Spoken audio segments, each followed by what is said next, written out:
we actually had a conversation in the kitchen this morning, and that'd be a good topic for discussion today. And it relates to, when you get into a relationship and you have two separate walks of life, two separate family members, how you navigate through that. And we were discussing about some hurts and some mistakes we made, and so yeah, I mean it's difficult when you jump into a marriage or a relationship and you have two families from different walks of life, because you have to try to navigate that. And it wasn't easy, was it? No, and I think it's a good thing to point out that it's how bad we were at handling problems when they arised or when they rised. And When we were kids, yeah. and so you But were. it's also the belief system that I had that I was the one that's supposed to take care of gosh, excuse me. I was the one just supposed to take care of my family. So, and then that is not at all what you wanted to get away from your family. And I wanted to heal my family. And so I had like this responsibility that I had given myself. And in that, I now looking back, it's like I totally had a God complex, and I thought that I could save them, you know, and heal them, and no one can do that but God. So, um, Well, explain that. You said that you felt like, you're the ones that have to protect your family, or something of that nature. What do you mean by that? I still struggle with that. I still struggle with that. I have to protect their reputation, um, their identity, like that. I feel that it's just like a natural thing for me, though, that I always want to be the protector. But I think it is that it was more of me trying to convince um, you that they're worth loving, like they're worth not giving up on, um, and I think it was more of that for me than anything else, because that I love them so much, and I someone doesn't have to be perfect and have everything together, and for me to love them. I actually really, really love to see, I see a really big difference from like people that um, grew up the way that I did. Parents teach differently. Like my mom taught me at a very young age, like you don't ever want to make fun of someone because you have no idea what that person is going home to. So it was really important for us to not make fun of people at school because they could have a bad home life, and they don't, and that one thing can push them over the edge, And so really as a little girl, it was like uh, a lot of extending love to people was really taught to me. Um, so, and then I didn't necessarily, like with you and your family members, I always was seeing people make fun of each other, very judgmental. Yeah, we came from some. My family was very judgmental. Um, it was weird growing up. I mean, they grew up in the church, like we all know, in this religious cult, completely polar opposite of what religion or church should be. And judgment was just a normal thing that we knew. And it's really is awful to say. But, I remember when we were kids, I would make stupid little comments about judging people. And what it did to you was crazy. And, you never told me at that time. But how it affected you, it's like, wow. And that's one thing that, I think you helped me work through very quickly. because it was an instant realization, like, this isn't what we're supposed to do. And you guys were judgment free, right? And so for you, it was like I made a comment about some kid's car. And for you, it was like, wow, I don't even want to be with this guy. Yeah, we talked about that in Yeah, the I know last on our episode. previous, but it's like, and then coming from me, looking at your guys's, family, it was like, it was heartbreaking. And it's like, I had a good upbringing. I at least was provided for, had mom and dad. They never fought. They had their issues, but, we were raised with a traditional family. And then coming from somebody who was used, abused, and forgotten about, right? It was heartbreaking. And so that was difficult for me to deal with. Mm-hmm. And yeah, as a spouse. So like for me, it was a normal day. Yep. It was a normal conversation. And then I also had this belief system too that, and I still do. It has really brought to light this week. God had asked me to share a post about just questions I was talking to him about Mary Magdalene. Okay. And the responses that I got from it, really, I felt not approved of. I felt like, oh my gosh, what if I'm super wrong? And I don't care to be right in it. But it was that I just feel like I need to be accepted. And I know that the way that my brain operates and the experiences that I've had with Jesus since I was a little girl, if you haven't experienced that yourself, it's really hard to be an outsider and be like, this girl, she's crazy or whatever. And before I really would care about what people would think of me. So I think for me, I just had this belief system. Even if I was hurting, it's not that no one would care about my feelings. I made myself believe that my feelings were not as important as everyone else's, because I also felt so deep. And so I also couldn't voice exactly how I was feeling because I couldn't really understand it either. And so in that perspective, it was hard for me. If you wanted me to express how I was feeling, I didn't even know how. And as for you, it's like you were very direct, like with your family. Like I would see how, you would totally tell them how you felt, Me too. well, and what's crazy is when you come from two different polar opposites, right? Because, your family was good at some things. My family was good at some things. They were horrible at some things, horrible at some things.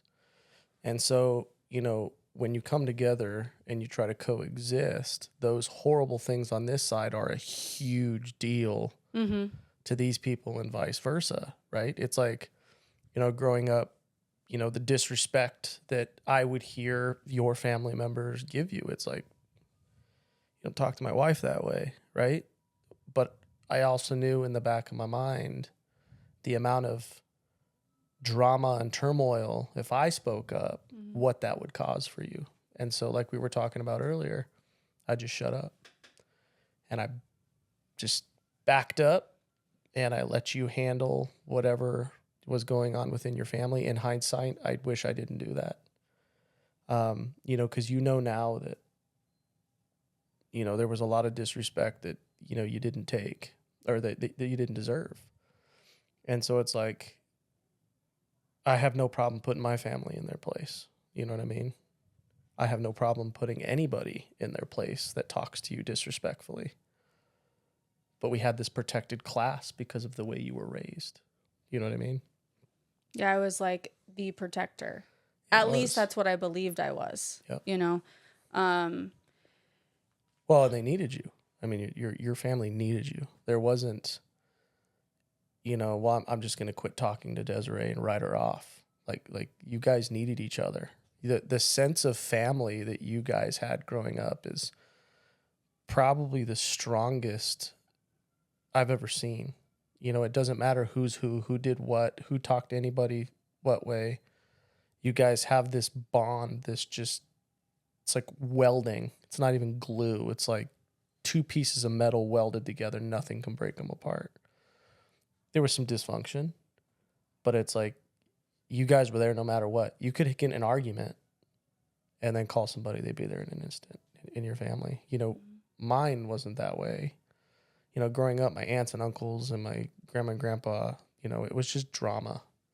They all ran their mouth about each other, and, you know, no one was really there to back anybody up. And so we didn't have that sense of family, right? Which in hindsight is... So the main difference that I really seen, though, like between my family versus your family, is my family's direct. We will tell you exactly how we feel right then. Yep. And that's not what happens. You got in your family, it would be like, I'm not talking about like your immediate family. I'm talking about, you know, extended family. Yep. It would be like, talk about somebody. Yeah. It would just be total gossip. Yep. You know, and that's one thing that I had a hard time with. It's like, well, if you have a problem with me, come ask me or come talk to me about it. If you think I have a problem with you, I promise you I'm gonna tell you that I do. Yep. So that was a big difference. And I think that's one of the reasons why it was really hard. Like for instance, with your brothers, you know, it was really hard for them because here I come into your family, disrupting the whole household, you know, and, you know, and it's like, here's this very direct person. Here's a girl that has a voice, you know, and that was something that was crazy for me to witness too, was that it was like women just didn't talk in your family. They talked behind people's backs. But what do you think, you know, would have been the healthy way to handle that? To handle, you know, the differences between our families, right? It's like from all the history we have grown up, for the people listening, because we're not the only one to go through this. Mm-mm. This is pretty common. We hear it all the time. Yeah. You know, I know for me, I bottled up a lot of hate, right? And I was always surface, right, with your immediate family. I was never invested. I couldn't be because I felt like I was about ready to blow up. Mm-hmm. You know what I mean? And so, you know, I took all that with me. And then in hindsight, it wasn't fair to anybody else because everybody's grown now, right? But that initial, really, full say 7 years, right? It was about 7 years of just craziness. Mm-hmm. You know, it was like a write-off. And so... But that's what you would do that, not just to my family. You did that with most people, though. Yeah, but we're talking about your family. Oh, well, that's true. Okay. And so, had I had done it differently, what I probably would have done is communicated with you, because it was very hurtful, right? When anybody would discuss about your family, you know, because you were their protector, you were the mom, and so it's like to bring up a concern with your children, right? It was automatic defense. You guys are always that way. It's automatic defense. And so it's like in hindsight, I wish I would have communicated or figured out a loving way to communicate with you as to what's going on. And I think embraced and tried my best to understood the relationship that you guys had and the bond that you had, and try to put myself in your shoes, because I didn't. You know, I just saw this mistreatment that was like, oh, hell no. But instead, right, these are going to be my in-laws. And so it's like, instead of just removing myself and keeping it surface, what's the long-term game in that? You know what I mean? And I think one thing too, like that I would change, would be able to create a safe space where you could feel comfortable come talking to me, because back then, I probably would not have heard you. That's a good point, actually. I Yeah. mean, that's a good I point to don't, bring up. to be honest with you, I don't think that that was your fault. I think you would have communicated with me. It was that I was so defensive over my family, and I was not, I believed that your heart was wrong. I didn't like the heart that I saw from probably the second week I was dating you. Remember? Mm-hmm.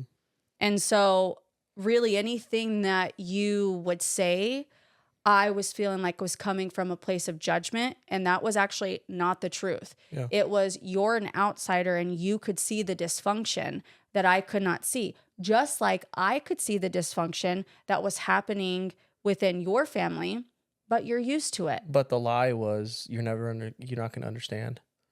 That That was the lie. Mm-hmm. It's like, you don't understand. You don't understand. And it's I like, probably said that a billion times. Mm-hmm.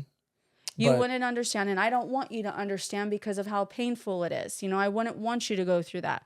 I said that constantly. I didn't believe that you would care about my siblings, my parents, becoming, healed or being better people or whatever. I didn't believe that you even thought good of them. And it's like, I know you, and I knew that you were holding stuff in, and I would always blame you that you were closed off. Yet, yes, there's some responsibility that you have for that, but how could anyone share their heart with anyone if that person doesn't have a safe place to discuss all of that with, And I was very quick to say that other people weren't safe, but I was very guilty of also not being a safe person. And really, it's like, I felt that you were my safest place to be, and I didn't give that to you in return. Well, I think you did. I think you did the best that you could. I mean, that's honestly how I believe. And it's I did, but coming in to do different families, I think that, I feel like what we both should have done is put more thought and understanding into that, from an outsider looking in, right? Like instead of judgment, because one thing I did, I was very judgmental, right? And instead of judging people in your family. It even extended to my friends. No, I understand that. Like everyone in your family were judging my friends and, Yep. My friend that is gay, I remember that being a big thing, and it's like, for me, I really do try to look past people's like hurts and things, or not look past their hurts. I actually look at their hurts, but like look past anything that the world would reject them for. One really cool thing about you is you never judged anybody. If you didn't like somebody, there was a reason for it. You would always sit down and talk to somebody before any judgment was casted. They're just a person. They're a good person until they give you a reason to think differently, right? That's not judgment. That's well, and actually, even if I thought they were a bad person, I would be questioning myself and be like, maybe I'm the bad person. That's annoying. It's annoying that I always think everything's my fault. And that is actually something like that I was discussing this morning. My sister walked in, and I really wanted her to be on this podcast, but I don't know. She's kind of rated R, so it may not be appropriate for you too. But she, I was saying, you guys say everything like that I'm doing something wrong and I should react this way. Before I was reacting super bad. Then I'm like being too soft. Then I let people take advantage of me. And I'm like, oh my gosh, I don't know what I am supposed to do, And I literally just want people all to get along and love each other. And I want to be able to spoil everyone. I want to be able to buy them presents, and that's it. And I'll be very happy and lead them to Jesus. I'm not kidding. I know you're not. I think a I lot of people would like to be that way. truly, I'm not a fighter, but I had to be when I was, younger. At least I believed I had to be. It served its purpose then. And Well, and I feel like the hard part about, our situation, and there may have been people, right? You were 15. I was 17. but it still carried on. I understand that, but it was, we were young kids in dysfunction. We weren't 25 years, 28 years old. We weren't young adults, right? So we didn't have any wisdom. We didn't have any guidance. We just had what we saw. And so, Well, I believed at that time I had more wisdom than you. More life experience. well, So it's that was like a when problem. you don't see any argument. I didn't see my parents argue or Yeah. fight ever. Mm-hmm. And so it's like, that's not anything I saw as normal, right? You saw it all the time. And so it's like, well, our toolbox was completely different. It's like a plumber's toolbox and a welder's toolbox, right? Someone may have a pipe wrench, someone may have a crescent wrench. They're all good for certain things, right? Yeah. But it's like, coming in, not knowing anything about, your upbringing, your, everybody in your family, and then not knowing any from mine. It was a whole learning experience. We didn't like it, right? And I think most people don't. We hear it all the time with in-laws. How do you handle in-laws? What would you do in this situation? What would you do in this situation? And it's like, well, reality is be kind, right? Don't judge. I think in our situation, I think if we would have communicated instead of been defensive, because that was the precedent of our relationship, right? Was we had to defend.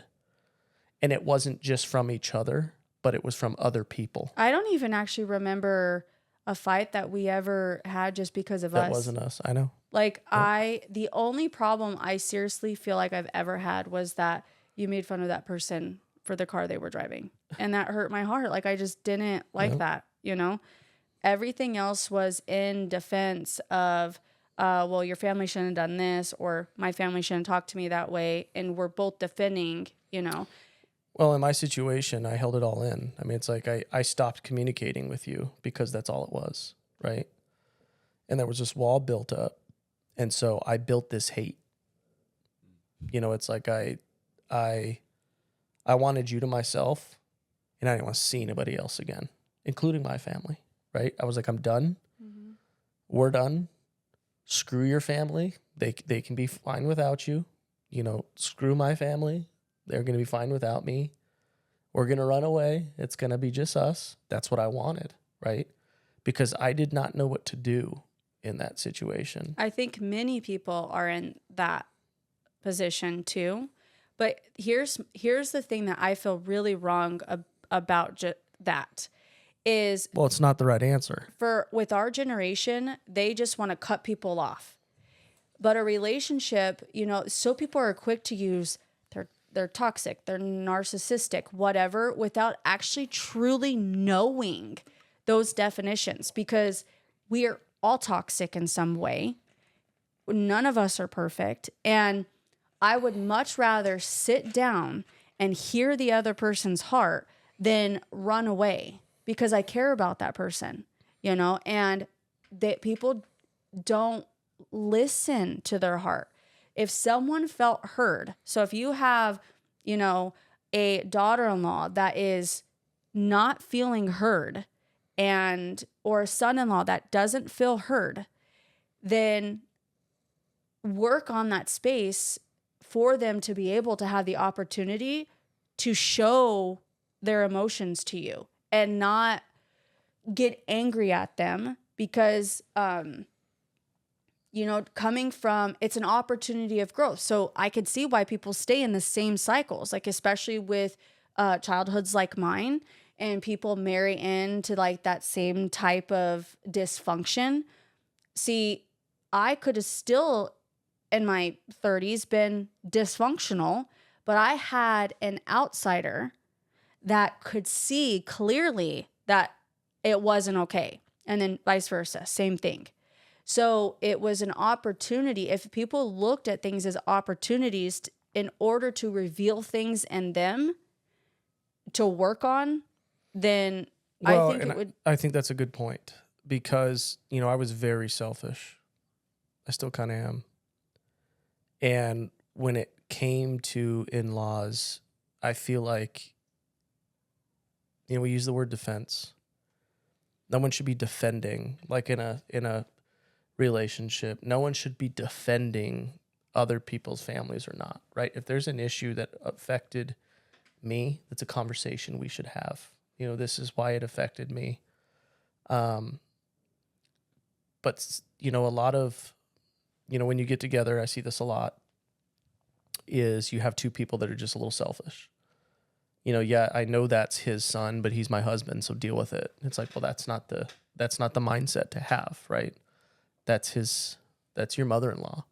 That's your husband's mother. So I think that maybe you should have a conversation and try to see where she stands as well. Because, when we marry in, we're marrying into that family too. There's certain instances where you got somebody that's just toxic, right? Someone that is legitimately toxic or disrespectful, and associating with them, could put your family at risk. So there's certain instances where certain people just you can't be in relationship with them. Yeah. But when it comes into a new relationship with in-laws that are those polar opposites, I think it would have been super beneficial to try to understand or have the conversation, right? If my brother's feeling a certain way and you're offended by the way he feels, it's like, well, we need to try to eliminate the offense and figure out why, right? Because if we're doing something wrong, you care if you do something wrong to somebody. Probably If too you hurt much. somebody's feelings, yeah, you do. I would, if I knew I hurt someone's feelings, literally it would crush my soul. I know that, but it's like, people say that through everyday life. But then when you get the merging of, two different walks of life within in-laws, I feel like there's always a barrier, right? Well, it's like the thing, okay. For me, I feel, it's not that I feel, I know if I would have just allowed you to lead from the beginning, if I didn't get into the way of that, okay, I would have been free so long ago. I was really functioning out of like masculinity, and that I knew that was never who I was created to be. And I would always look at your grandma and I'd be like, that's who I want to be. Like the peace that she had, your mom, how she wouldn't, I don't know if I've ever even seen your mom gossip about anyone or, I don't know. She's just so easy, easygoing. And I wanted to be that way, and so really I would say your grandma really inspired me to be like, okay, what can I do to be more like her? Because I just loved the peace, and so if I would have really understood and allowed you to be able to lead, my defenses would have came down because all I wanted was to be protected. That's it. But you didn't, yeah. I wanted you to defend me yeah, and protect me. Yeah. But the moment that you did, I'm like, that's my brother, that's my sister, that's my mom, my dad, whatever, And like, who do you think you are? That is not okay. And then I would say, okay, if you want me to have this mentality, and I still struggle with this, if you want me to have this mentality with with my family, I'm going to have it with yours too. And it's like, I won't ever be like your grandma because I feel like I am on my path. It is very much that I'm supposed to have a voice. I don't want to, but when God asks you to do something and you're not obedient, I don't feel like I have a choice. I have to do it, and but and there's a lot. It's like I didn't trust your instruction, by Christ, which was a big problem. Because I'm supposed to be the leader of the family.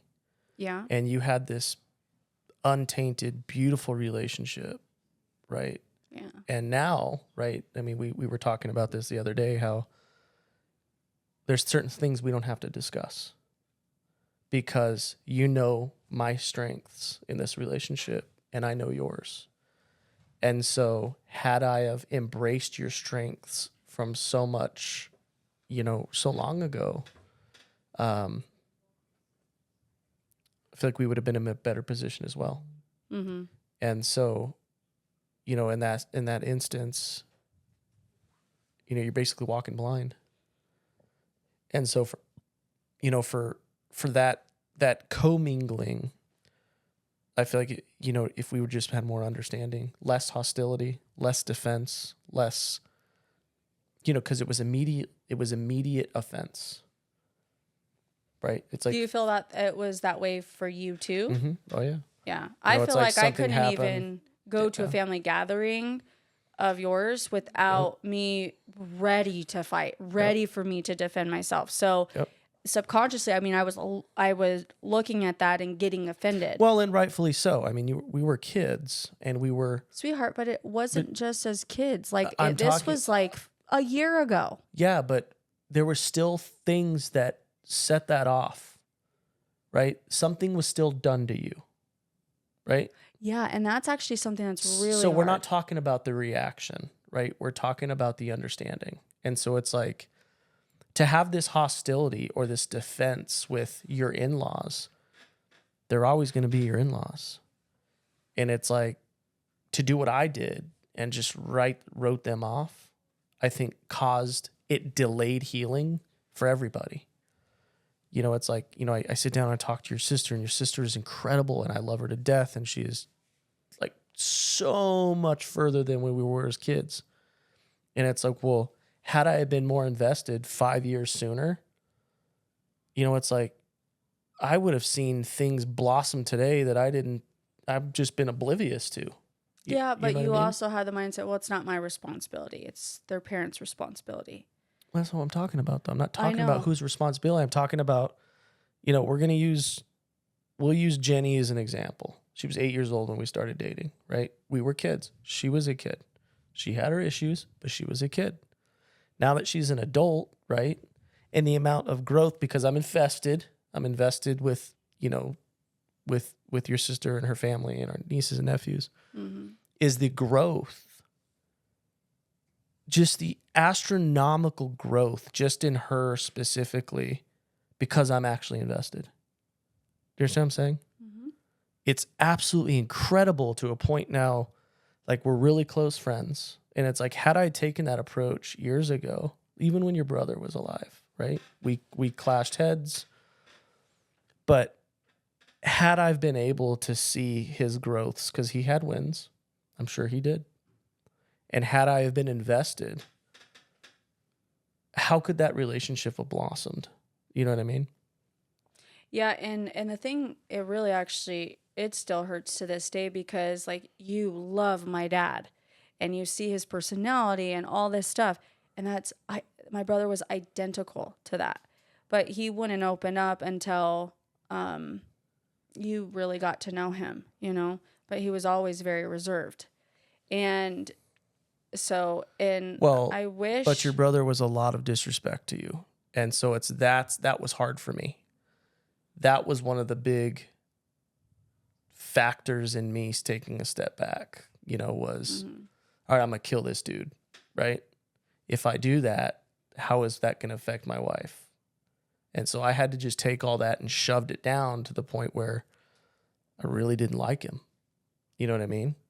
Had I have not shoved it down and had a conversation with you at that time and been able to not play the victim, right? Because I was pissed that, you were talked to certain ways. And, had I have communicated better with you when we were younger, right? And paid more attention and been more invested, Well, maybe see, I could have and helped. here's like a big difference between my sister and me. If our brother would have spoke to her that way, she would have told him, you're not going to talk to me that way. You will not disrespect me that way. And see, me, I had such low self-esteem that I never defended myself. Mm-hmm. Uh, okay, so my sister, she's sitting here watching it, and she said that I'm wrong, and that I was more afraid about hurting them in the same way. And you're right. It was always secondary. You always put your needs secondary to protect everybody else. I think one of my biggest fears is hurting people. Yeah. Because legit, like if I was responsible for making someone cry or their pain, that is awful. I can't. Like, babe, how many people have hurt me and you've watched me cry? I would never want to be that other person. What do you think I feel like? Can you imagine being married to somebody that doesn't care about their own feelings and lets people trample all over them? Why was it okay for Robbie to disrespect you? But I couldn't stand up to anybody and without causing more problems for you. Think about the position that, because I'm not the only guy that's been put in that position, or flip flop it. Maybe there's a woman that's been put in this situation with me. It's like, for me, I wanted to literally just turn the gas on. Watch what you say on YouTube, babe. You know, or on the podcast. I'm just saying, I mean, the amount of anger that built inside of me, right? And it's like, what I thought is like, wow, I can treat her any way I want to.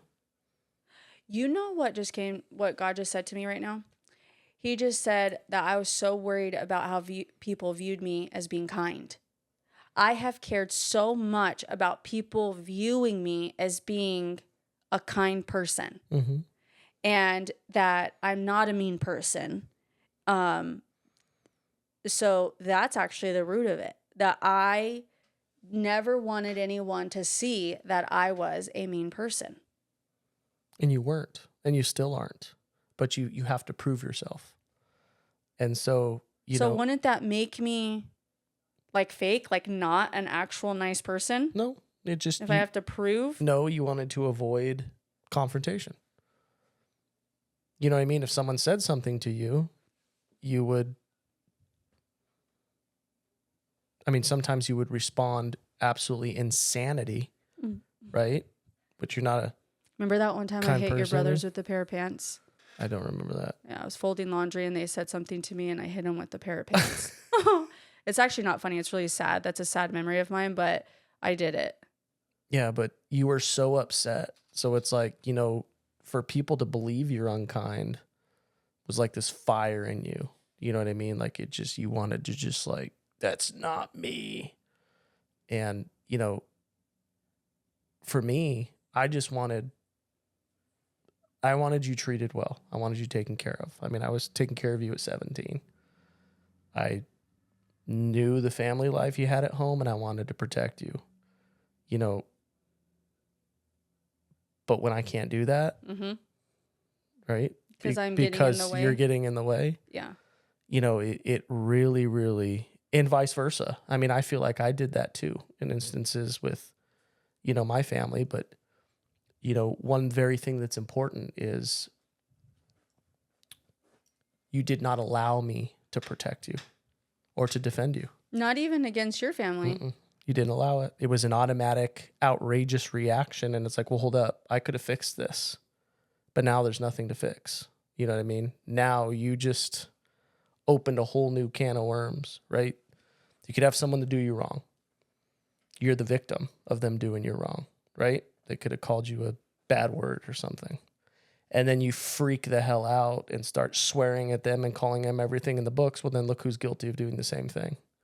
And so it's like, let's be real, that is so ridiculous that someone could do something and they know that they're doing something to get a reaction out of someone. Yeah. And that person reacts, and then somehow it's the person who reacts' fault. Yeah, I understand. I spent how many years trying to defend my reaction. Mm-hmm. And at the same time, I believe that reacting, you're giving your power away. That's exactly what happens. There's definitely different ways to react, but I chose the one that gave my power away because I was so quick to anger. Or I wasn't there. Your family would never do it when you were around. I completely understood, but you would react. I wouldn't be there. And instead of not reacting and letting me know when I get home, so that we can handle it, it was a, full-blown reaction. I know. What if I would have just cried? Well, exactly. Well, not only would they have felt bad, right? But I probably would have killed somebody. Stop saying that word. Not physically, but I mean, I would have handled it, is what I'm saying. And what I would do is come home to World War II.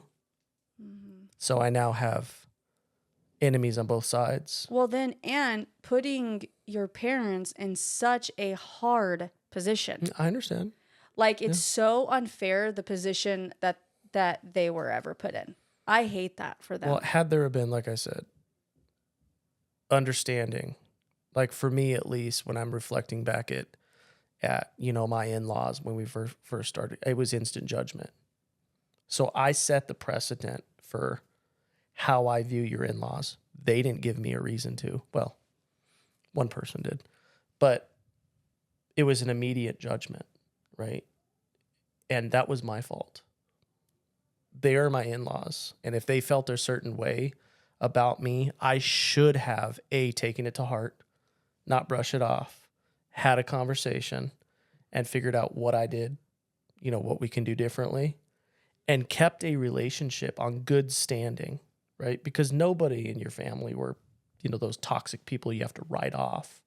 I mean, everybody, we all could have had a great relationship, but it was so hard, right? And we hear this all the time. This is such a common issue in marriages or relationships in general that, well, what would you do in this situation? It's like, well, first of all, we don't need to be, this isn't a battle.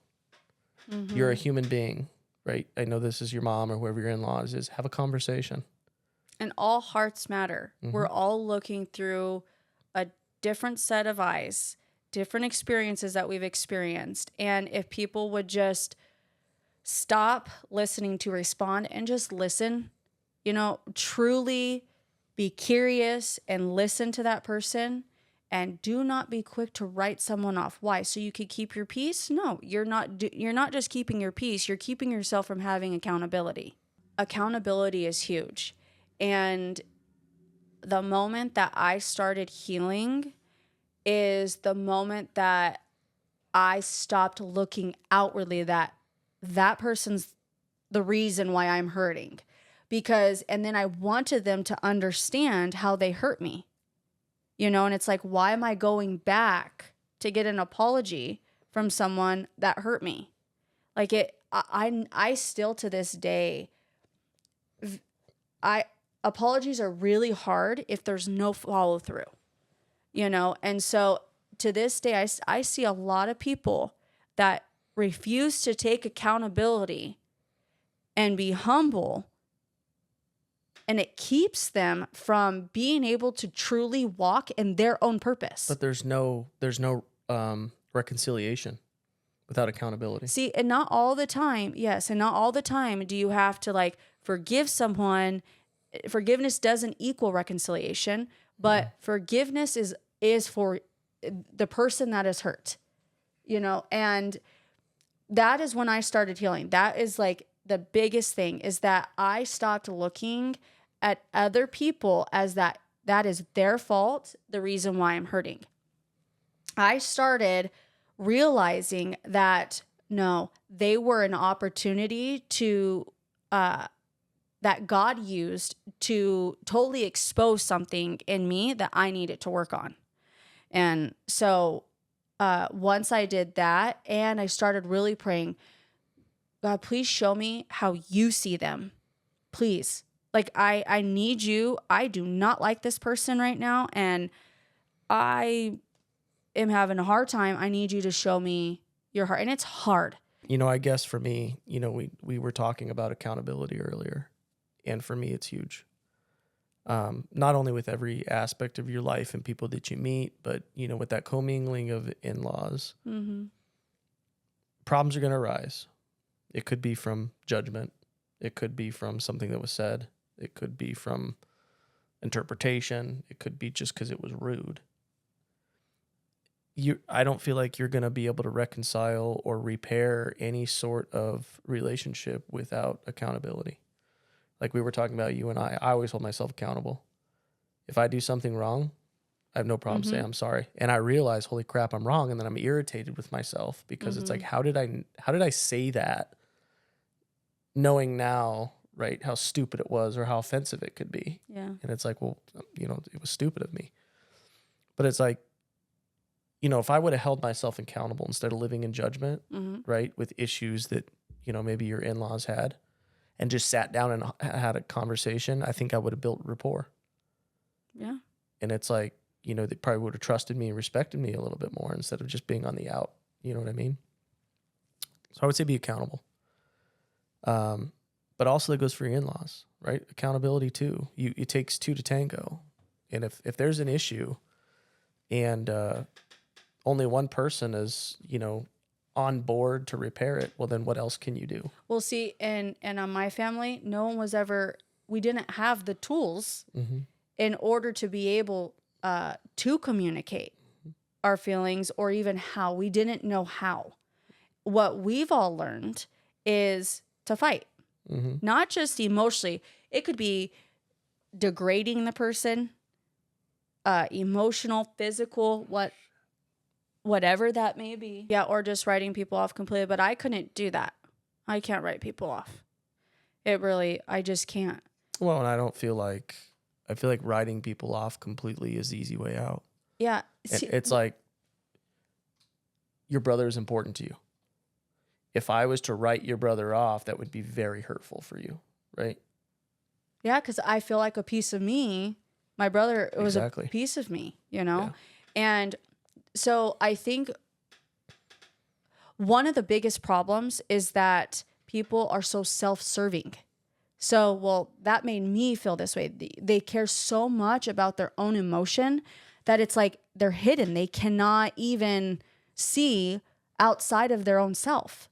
And for me, I have, I think, fully submitted to God, and I could care less about myself.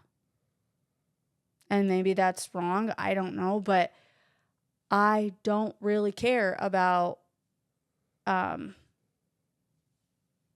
like you said, that people take advantage of me. If I'm getting what I want out of it, oh well, they can take that up with God. It's wrong to let people take advantage of you. You don't care, but it's not okay. That's their problem. You're so funny, but Desiree.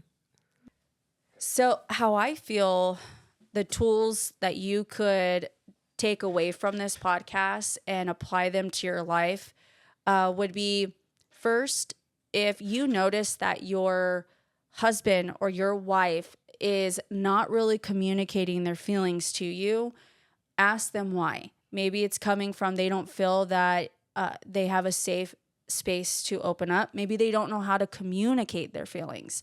And allow that to be an opportunity to bring you guys together as a couple and to be able, I feel that it's so intimate to be able to share your hearts. And that's really what it was intended for. And I would say the next tool would be to not be so self-serving.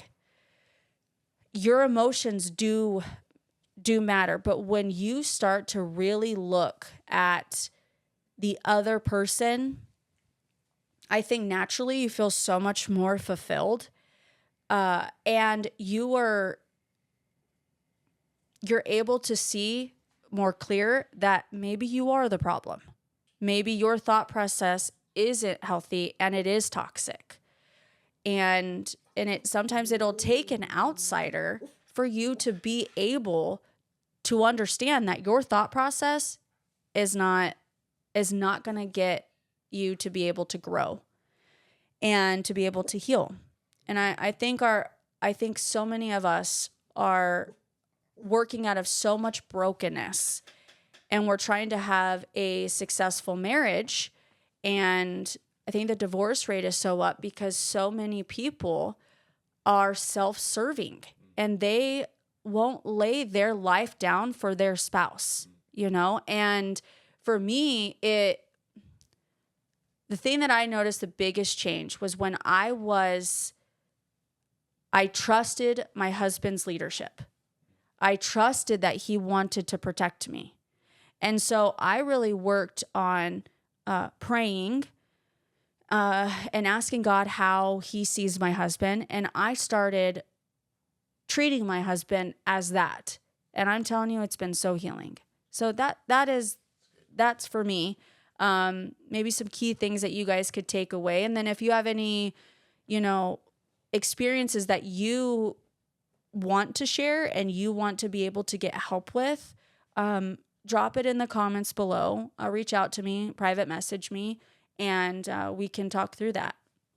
Yeah. I mean, I would say, for me, it's less judgment, less defense, more understanding. I mean, it really does take two. And, I have friends that have, in-laws or family members that just refuse to fix any issues. And there's not much you can do about that. But respectfully, communicate, I think, with your spouse. I mean, if I had an issue, I'd like to communicate with my wife and let me know that, hey, this is happening. How should I handle this? Mm-hmm. And, make them aware, because there's a lot of things that I wasn't made aware of. And it's like that just, destroyed you. So make them aware, have that conversation, but walk into it with less judgment and less defense. I mean, we're always nervous to meet our girlfriends' parents, right? A lot of us go in super excited, and a lot of us go in as like immediate wall, defense. Be curious. Yeah, be curious and start that relationship, because we're stuck with them. I mean, I don't want to ever feel like I'm stuck with my in-laws. I want to feel like I have great in-laws. And it's can like, embrace them. yeah, exactly. Right. You got an extended family. And, I think a lot of it has to do with being selfish. Mm-hmm. I really do. I feel like,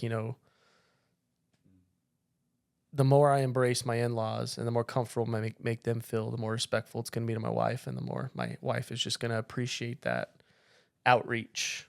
And the more I allow you to be my husband. Absolutely. And to come to my defense when it's absolutely appropriate. Absolutely. Yeah. So I hope this is helpful, guys. I mean, if there's anything you want to discuss or any other questions you have, reach out, like as you said, in the comments, or direct message us, because we get this a lot. And if you're curious about the struggles we went through and you want to ask how we navigated them, you'd be happy to go through that as well via phone call, email, whatever works for you. Mm-hmm. So thanks for tuning in, guys, to the Path Thank of Purpose, you. and stay tuned for our next episode.